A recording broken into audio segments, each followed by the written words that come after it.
आजम खान ने इस by election को अपनी प्रतिष्ठा का प्रश्न मान लिया। चुनाव प्रचार के दौरान वो बार बार रामपुर के लोगों को याद दिलाते हैं कि योगी सरकार ने उस पर कितने जुल्म किए। वो याद दिलाते हैं कि बीजेपी की सरकार मुसलमानों के वोटिंग राइट खत्म करना चाहती है। योगी ने आज इन सब आरोपों का करारा जवाब दिया। योगी ने आजम खान का नाम तो नहीं लिया, लेकिन जो जो बातें उन्होंने कही उनसे साफ था उनके निशाने पर कौन है। योगी ने कहा कि जो नेता आज अपने साथ अन्याय का रोना रो रहे हैं, वो झूठ बोल रहे हैं। जिसने जो कर्म किए उसका फल उसे भुगतना होगा। सारे मामले कोर्ट में है, फैसला वही होगा।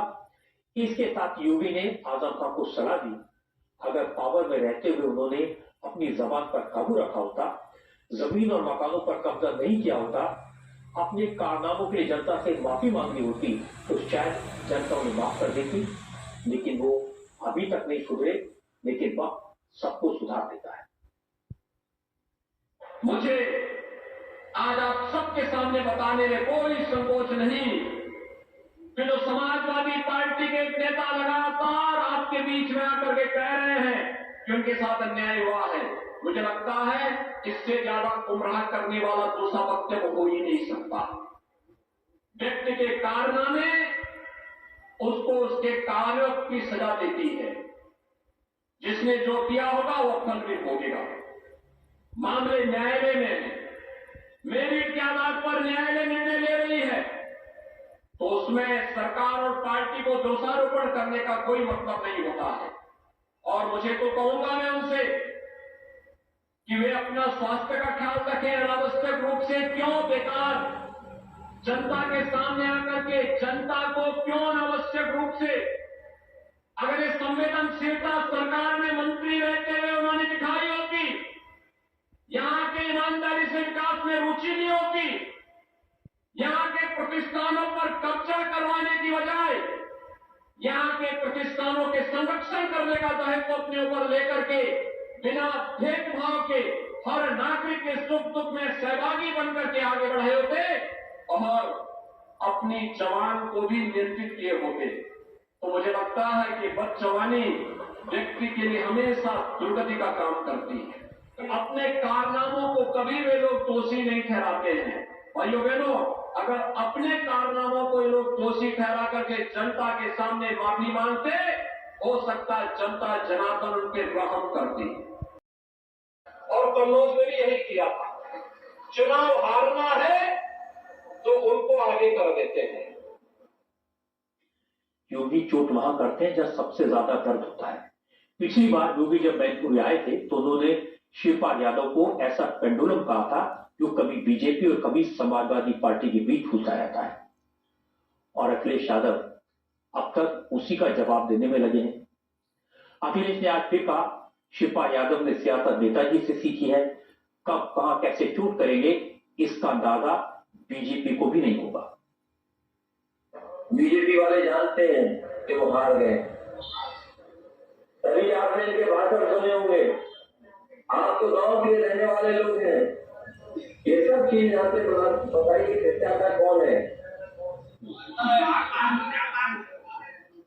पहचाने वाला ही ये ऐसी भाषा का इस्तेमाल कर सकता है। अभी कुछ दिन पहले मुख्यमंत्री आए थे तो वो फिजिक्स के स्टूडेंट बन गए। मुख्यमंत्री जी समझे ही नहीं, चाचा ने पूरी रानी नेताजी से सीखी है, ऐसा झूला झुलाएंगे पता नहीं लगे कहां चलेगा।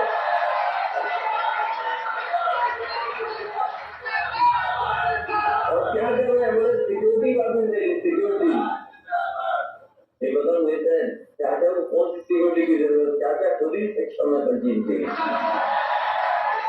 और हम लोग चाचा के साथ सिक्योरिटी की जरूरत है।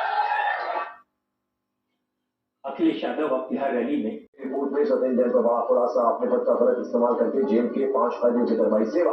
सत्येंद्र जैन के खाने पीने का सामान खरीदने के लिए कैदियों के कैश कार्ड का इस्तेमाल, जैन के करीबी कैश कार्ड में डाल दिए पैसे। सत्येंद्र जैन पर बीजेपी का हमला, कहा सबूत के दर्जनों मोबाइल तोड़कर फेंके, सबूत मिटाने की कोशिश की। Chhattisgarh CM deputy secretary Saumya Chaurasia गिरफ्तार, मनी लॉन्ड्रिंग केस में ईडी की कार्रवाई। सुमेश चंद्रशेखर मामले में कृष्ण फतेही से ईडी की पूछताछ, करीब 5 घंटे तक हुए सवाल जवाब। मनी लॉन्ड्रिंग मामले में ईडी का एक्शन, दिल्ली मुंबई और चेन्नई में 16 जगहों पर सर्च ऑपरेशन चलाया। मनी लॉन्ड्रिंग एक्ट के तहत ब्लूबैक्स कैपिटल के 3 निदेशकों को ईडी ने किया गिरफ्तार। तीनों को 12 दिन की ईडी कस्टडी में भेजा। कुख्यात गैंगस्टर गोल्डी बराड़ अमेरिका के कैलिफोर्निया में गिरफ्तार। पंजाब में सिंगर सिद्धू मूसेवाला की हत्या केस का है मुख्य आरोपी। गोल्डी बराड़ को रिपोर्ट करके लाया जाएगा भारत। कैलिफोर्निया पुलिस ने पंजाब सरकार से किया संपर्क। सीएम ने दी जानकारी। पंजाब पुलिस की एंटी गैंगस्टर यूनिट की कामयाबी। लॉरेंस बिश्नोई ग्रुप के गैंगस्टर को गिरफ्तार किया गया।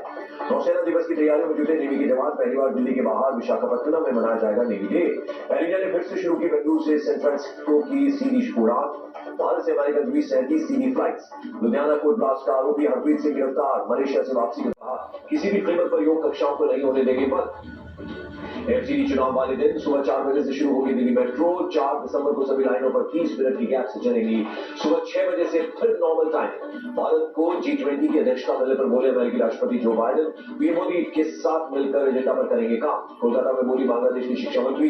G20 एजेंडा को आगे बढ़ाने में पीएम मोदी और बांग्लादेश की पीएम निभाएंगे मुख्य भूमिका।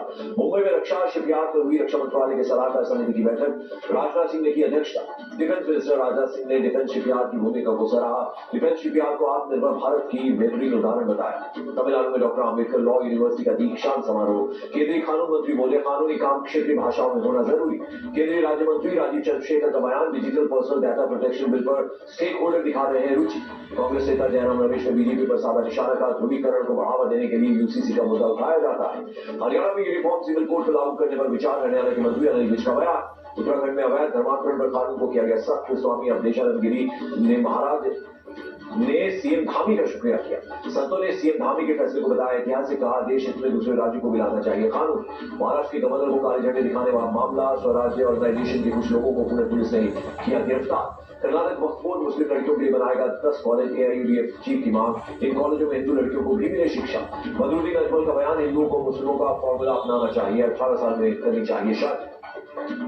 बदरुद्दीन अजमल पर भड़के असम से बीजेपी विधायक डी कलिता। कहा हमें मुस्लिमों से सीखने की जरूरत नहीं।